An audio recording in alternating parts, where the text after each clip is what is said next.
Agora, corre para ver esse vídeo, acabou de explodir neste exato minuto. Gente, presta atenção porque isso aqui é nível máximo de tensão em Brasília. Uma bomba inesperada acaba de atingir diretamente o Lula, gente. E acabou também respingando em Alexandre de Moraes, o que está vindo à tona nesse instante está deixando os bastidores em completo estado de alerta. Fontes começaram a vazar informações literalmente agora, movimentações urgentes, reuniões sendo articuladas às pressas e um clima de descontrole que não era visto há muito tempo. Você que acompanha aqui o nosso canal, você sabe, todo dia aparece informação nova. Só que essa daqui, gente, a gente nunca viu igual. Segura isso porque o cenário ficou ainda mais pesado. Do nada, completamente inesperado, surge uma ação do Donald Trump, que está impactando diretamente a esquerda brasileira e favorecendo Flávio Bolsonaro. Isso mesmo, você ouviu certo. Uma movimentação internacional entrando no jogo brasileiro nesse exato momento. Algo que a esquerda estava em desespero, não queriam que acontecesse e o Donald Trump acaba de confirmar. Isso caiu como uma explosão dentro do sistema político e o efeito, gente correndo contra o tempo, decisões sendo tomadas no calor da pressão e um clima de desespero nos bastidores que ninguém, absolutamente ninguém, está conseguindo esconder. Isso está avançando nesse momento, irmãos, e as próximas horas serão decisivas. Sabe por quê? Porque isso aqui não é só uma notícia, é uma virada total no cenário brasileiro agora em 2026. Eu estou falando de mudança de rumo mesmo, quebra de estratégia e consequências que atingem diretamente o topo do poder. E o mais tenso de tudo é que ainda está tudo acontecendo agora e a esquerda não está conseguindo reagir da forma que eles pensavam que iria conseguir diante dessa situação, tá? Então não sai daqui porque nos próximos minutos eu vou te mostrar tudo o que você precisa saber sobre essa bomba que acabou de explodir. Eu peço que você deixe o seu like, contribua com o nosso canal, as informações estão na tela, Deus te abençoe grandemente e vamos para o vídeo. Segunda-feira, 4 de maio, e a situação do Lula complica em definitivo nos Estados Unidos.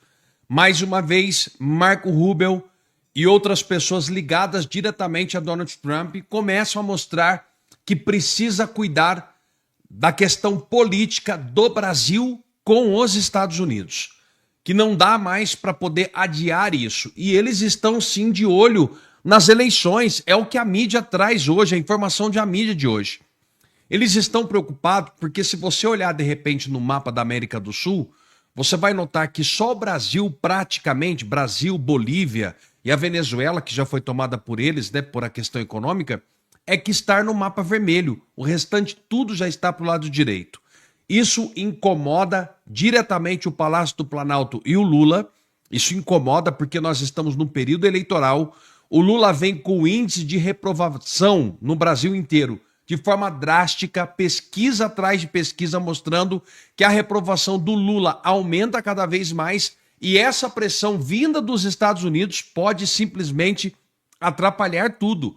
Pode virar de ponta cabeça. Meu amigo, minha amiga, nós temos a informação de que os Estados Unidos, a informação de bastidores, é bom deixar isso claro, que os Estados Unidos vai sim interferir na questão de acompanhar as eleições aqui do Brasil.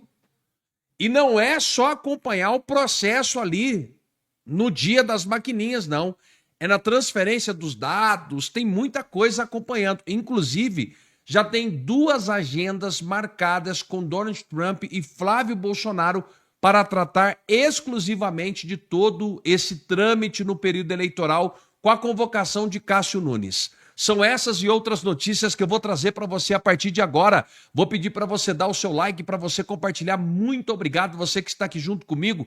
A gente entra numa semana muito especial, que é a Semana Dia das Mães, né?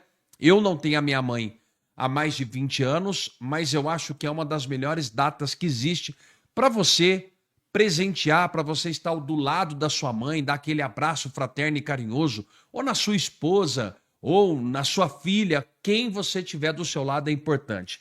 Coloca aqui de onde você está me assistindo nessa segunda-feira, dia 4/5, Deixa eu mostrar. Eu vou mostrar. Quer dizer então que o Lula usou a palavra filhos da P. Usou. A situação do Lula tá fechando o cerco. Lula é aconselhado a adiar indicação ao STF e dispara filhos da a imprensa. O cara tá pé da vida. Por que, Brasil? Porque o Congresso Nacional decidiu que o Lula não vai mais. O sistema decidiu que o Lula acabou, que não tem absolutamente mais nada que possa fazer com que o Lula continue. Olha isso daqui. Quem fez essa proposta para ele, a gente vai ler juntos uma matéria da Andresa Matais. Após a derrota do Messias, o Lula cobrou a atuação dos aliados e foi orientado a adiar a escolha para o Supremo. Adiar, na verdade, é a próxima indicação, né? Foi depois disso tudo que aconteceu. Olha só, o presidente Lula tem sido aconselhado a aguardar a temperatura política diminuir antes de enviar um novo nome para o Supremo. Se ele vai seguir o conselho, ninguém arrisca dizer. Em conversas com ministros do Judiciário, na última semana, depois de tudo que aconteceu, Lula xingou quem mais articulou para derrubar a indicação do Jorge Messias. O presidente está convencido de que... Vamos ler a matéria. A jornalista ficou até sem graça ali para ler, né? Em conversa com ministros do Judiciário na última semana, Lula chamou de filhos da... Quem mais articulou para derrubar a indicação de Jorge Messias. O presidente está convencido de que a articulação não partiu apenas do presidente do Senado, Davi Alcolumbre. Sua irritação se estende a todos que assistiram o desfecho sem reagir. Lula, é que talvez não te contaram, porque quem está do teu lado está te bajulando para continuar mamando a teta do governo. Todos estão declarando guerra contra você. Essa é a realidade. Tá aqui, ó. Gilmar Mendes está tão pressionado, tão fora da casinha, que está pressionando Paulo Gonet para enquadrar Zema e enfrentar resistência na cúpula, e enfrenta resistência na cúpula da PGR. Isso daqui já é um outro momento da política que se enquadra com essa derrota do Lula. A turma da PGR, da Procuradoria-Geral da República, que já abriram os olhos, que acendeu o alerta, comandada por Paulo Gonet, porque não tem só o Paulo Gonet na PGR, tem outros. Esses caras falaram o quê? Como é que é? Nós vamos bater o peito aqui de frente, nós vamos fazer tudo aqui e vamos se lascar. A PGR já falou, não vamos atender mais os pedidos do Supremo Tribunal Federal. Pelo menos essa é a informação que a Malu Gaspar traz deste final de semana. Falou, não, nós não vamos ficar batendo de frente porque o Congresso vai começar a caçar os ministros do Supremo Tribunal Federal e vão começar a perguntar quem que tá dando a canetada abaixo de Paulo Gonet. Acabou. A era tá mudando. Olha a visibilidade que o Flávio tá dando para poder mudar as coisas, né? E vem aqui, Lula supera a Covid e dívida do governo avança 80,1% do PIB em março, pior nível desde a pandemia. Isso aqui, você que conhece aquele teu amigo petista, coitado, conversa com ele de um jeitinho. Eles estão alienados. Preste atenção, nós tivemos no ano 2020 a pandemia. E para poder subsidiar a pandemia, o Bolsonaro teve que pagar muita coisa, inclusive o auxílio emergencial, que muita gente recebeu R$ 1.200, R$ 600, R$ 800. Então pegou todo o dinheiro do Brasil e pagou. Este ano agora, nós estamos vivendo como se fosse pior do que uma pandemia. 80,1% a dívida do governo. Pior que a pandemia relacionada ao PIB. E tem gente batendo palma para esse desgoverno. Tem gente achando que está tudo bem. E não está, a coisa está piorando cada vez mais. Brasil, tá na hora do povo acordar, hein? O senador Flávio Bolsonaro, do PL, poderá ter sua candidatura à presidência do Brasil significativamente fortalecida por duas pautas estratégicas conduzidas pelo governo de Donald Trump nos Estados Unidos.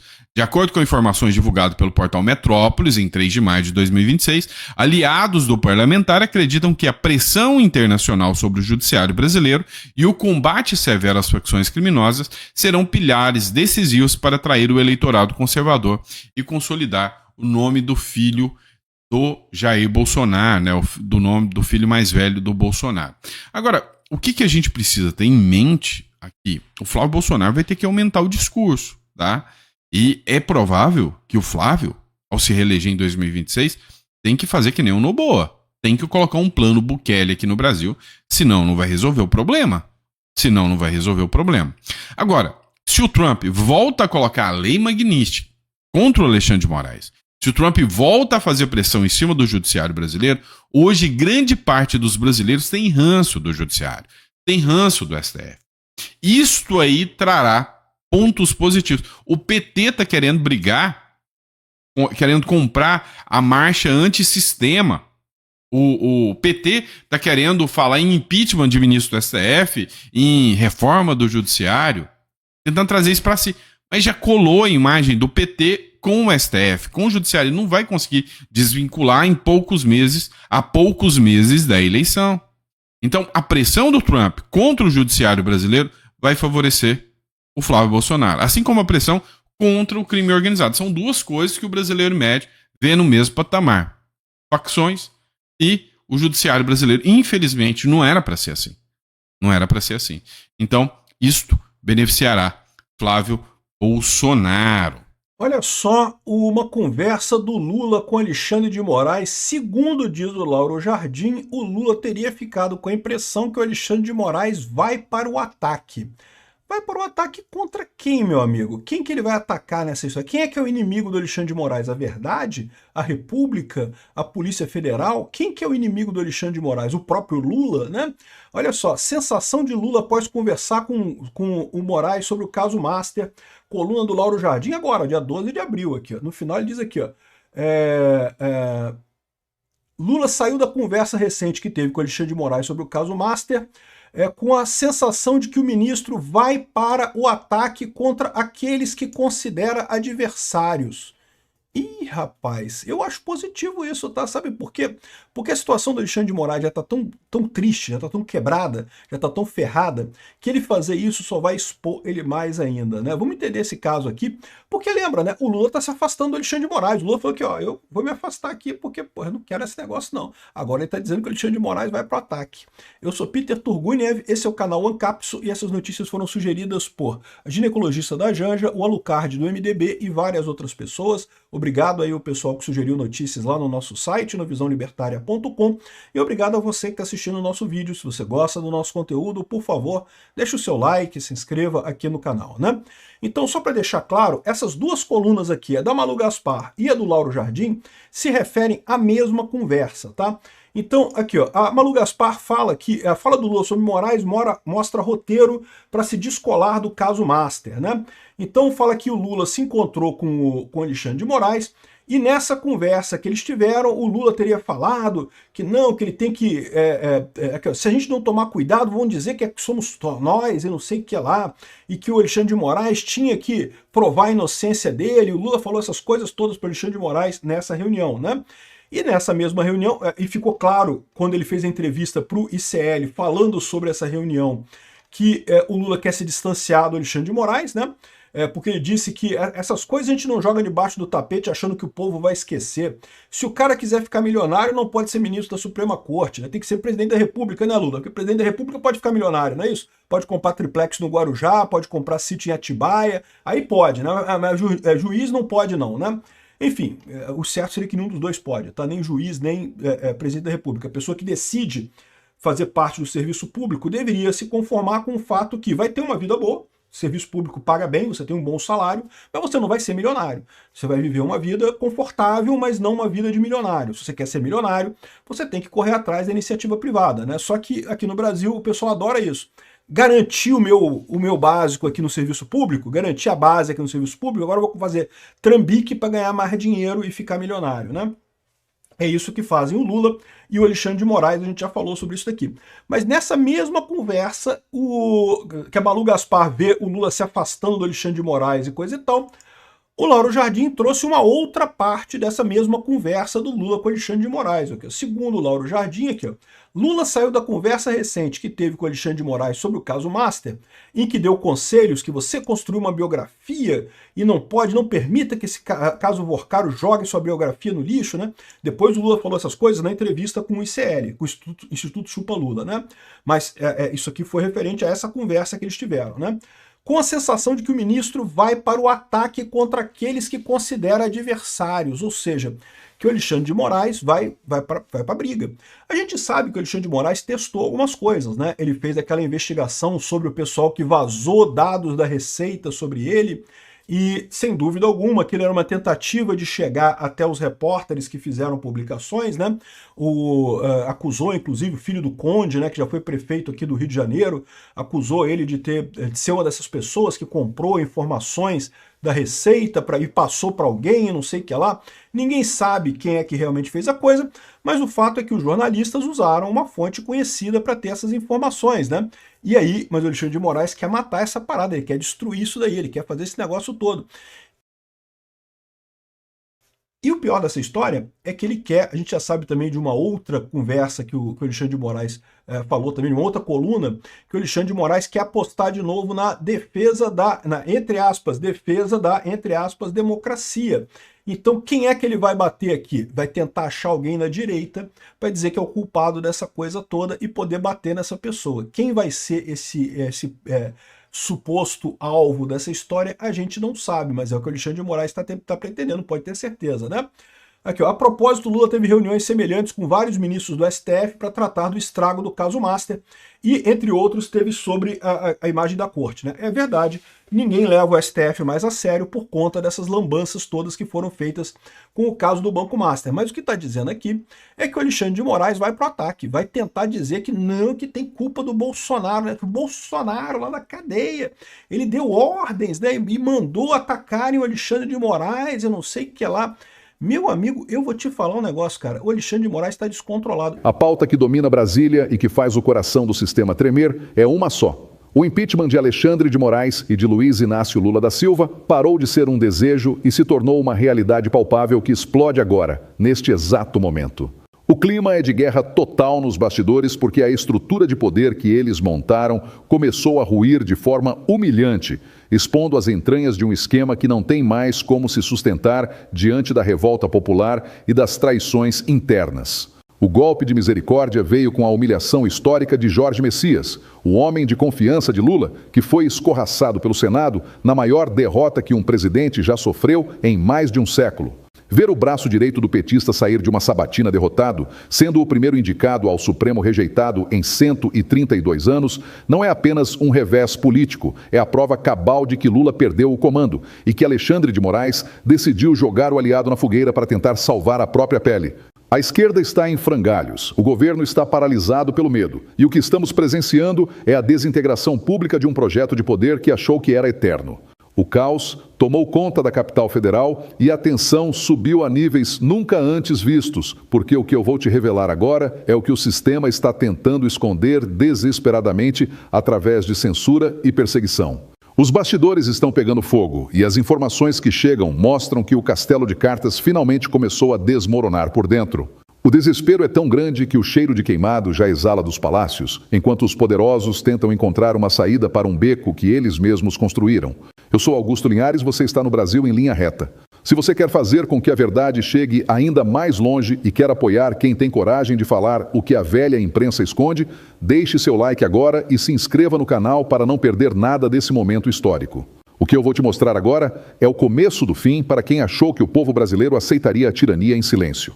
O império de arrogância que Lula e seus aliados tentaram erguer sobre o Brasil sofreu um terremoto devastador e a rejeição de Jorge Messias pelo Senado foi o epicentro desse desastre. Imagine a cena. O governo empenhou tudo, ofereceu cargos, tentou manobras escusas, mas a força da direita e a pressão de cada um de vocês falou mais alto. Pela primeira vez em mais de 100 anos, um indicado ao STF foi barrado. E o nome desse derrotado é Jorge Messias, o Bessias, das mensagens comprometedoras, que agora sai da vida pública menor do que entrou. O governo petista está em frangalhos e aquele teatro de sombras que eles fazem em Brasília foi exposto em rede nacional para todo o país ver que Lula não manda mais nem no próprio quintal. Mas o buraco é muito mais embaixo e a traição que aconteceu nos corredores do Supremo é digna de um filme de terror para o PT. Fontes protegidas de Brasília confirmam que Alexandre de Moraes não ficou parado assistindo à indicação de Messias. Ele agiu ativamente para sabotar o aliado de Lula. O que circula nos corredores do poder é que Moraes enviou emissários para intimidar senadores, garantindo que o nome de Messias fosse enterrado de vez. E por que ele faria isso? O pânico de Moraes é que Messias, uma vez lá dentro, se tornasse um aliado fiel de André Mendonça e ajudasse a escancarar segredos que o magistrado quer manter enterrados a sete chaves, especialmente os detalhes sombrios do que está sendo chamado de Mastergate. A guerra entre Lula e Moraes agora é total e declarada. Relatos de interlocutores que estiveram em reuniões privadas no Planalto descrevem um Lula furioso, gritando que foi apunhalado pelas costas pelo homem que ele mesmo ajudou a fortalecer. Messias, humilhado, agora ignora ligações desesperadas que vêm do gabinete de Moraes, e o governo entrou em modo de retaliação máxima. Eles se canibalizam enquanto o Brasil assiste à queda dessa estrutura podre que tentou nos governar pelo medo. E por falar em medo, o escândalo de 129 milhões de reais envolvendo o Banco Master e o escritório de advocacia de Viviane Barci, esposa de Alexandre de Moraes, é o verdadeiro batom na cueca que o sistema tenta calar a todo custo. Análises de especialistas que o sistema tenta perseguir apontam que esses contratos astronômicos não são apenas coincidência, são indícios de uma rede de influência que pode ser a maior vergonha da história do nosso judiciário. Daniel Vorcaro, o dono do banco, está atrás das grades e o que se diz em Brasília é que ele está pronto para cantar. Uma delação premiada de Vorcaro tem o potencial de implodir o topo do judiciário brasileiro, entregando nomes, datas e valores de uma suposta venda de sentenças que beneficiava bilionários enquanto o povo era perseguido por opiniões no Twitter. Mensagens interceptadas pela Polícia Federal no celular de Vorcaro mostram manobras desesperadas para tentar calar testemunhas e sugerem que o escritório da família de Moraes era usado como uma fachada para interesses que movimentam bilhões. É por isso que o impeachment de Moraes não é mais uma opção, é uma necessidade de sobrevivência para a democracia brasileira. E a reação já começou dentro do próprio Supremo. O ministro André Mendonça se tornou o herói da direita ao enfrentar Moraes olho no plenário, dando um verdadeiro tapa na cara moral da arrogância do magistrado. Mendonça não baixou a cabeça e mostrou que existe resistência onde eles achavam que teriam apenas servos. O Congresso Nacional também acordou e impôs ao PT a maior derrota legislativa da história ao derrubar o veto de Lula ao projeto da dosimetria. Isso não é apenas uma vitória técnica, é o caminho aberto para a anistia dos nossos heróis perseguidos políticos do 8 de janeiro. A direita, liderada por nomes corajosos como Nicolas Ferreira e o clã Bolsonaro, está mais unida do que nunca. Eles sentiram um cheiro de sangue político e não vão parar até que o autoritarismo seja varrido do mapa e o Brasil seja retomado em 2026. O tsunami do impeachment está vindo e ninguém vai conseguir segurar. Os pedidos contra Alexandre de Moraes avançam com uma força imparável no Senado, impulsionados por governadores que têm coragem, como Romeu Zema, e por parlamentares que decidiram que não aceitam mais viver sob um Supremo sem freios e sem leis. O isolamento de Moraes é tão real que até a esquerda militante, aqueles sites que vivem de verbas públicas para passar pano para o governo, começaram a abandonar o barco. Eles perceberam que Moraes traiu o projeto petista para se salvar e agora ele está sozinho na chuva. E a pressão não vem só de dentro. Washington enviou um ultimato que deixou os ditadores de toga sem dormir. A ameaça de sanções globais através da Lei Magnitsky coloca esses burocratas na mira do Departamento de Estado dos Estados Unidos. Se eles achavam que poderiam perseguir brasileiros e depois viajar para Nova York para dar palestras luxuosas, eles estavam muito enganados. O mundo está vendo o que acontece aqui e a conta chegou. A prova definitiva do desespero que reina no Palácio do Planalto é quase surreal, mas é a mais pura verdade. Lula abriu uma licitação de emergência para comprar 94 máquinas fragmentadoras de papel de alta performance. Por que alguém precisaria triturar tanta papelada de uma vez só? O que eles estão tentando destruir antes que as investigações alcancem o núcleo duro do governo? Eles sabem que a casa caiu. Estão picando documentos, limpando HDs e tentando apagar os rastros de anos de desmandos porque sabem que a queda é iminente. O povo brasileiro finalmente acordou e aquela caixa de vidro que protegia o Supremo rachou de cima a baixo. A liberdade que eles tentaram nos tirar agora é uma conquista que está logo ali na frente porque o sistema está ruindo e eles não têm mais para onde correr. A cada documento triturado, a cada traição entre Lula e Moraes, a nossa vitória se aproxima. O Brasil não pertence a eles, pertence a nós. E a justiça, a de verdade, está chegando para cobrar cada abuso cometido contra o cidadão de bem. Tudo o que estamos vendo hoje é o prelúdio de uma limpeza necessária que vai culminar nas urnas e nas ruas. O sistema está em pânico porque perdeu o controle da narrativa e principalmente perdeu o controle sobre o medo que tentava impor. Quando o povo perde o medo, os tiranos perdem o poder. Diante de tudo isso, de toda essa humilhação de Lula, da traição de Moraes e desse escândalo de 129 milhões que pode derrubar o Supremo, eu te pergunto, você acredita que o impeachment de Alexandre de Moraes e de Lula sai ainda este ano para livrar o Brasil dessa ditadura de uma vez por todas? Deixe sua opinião nos comentários e não se esqueça de se inscrever no canal para receber em primeira mão todas as notícias de última hora dos bastidores da política brasileira. Sua participação é a nossa maior força contra a censura. Eu sou Augusto Linhares e essa foi mais uma edição do Brasil em Linha Reta.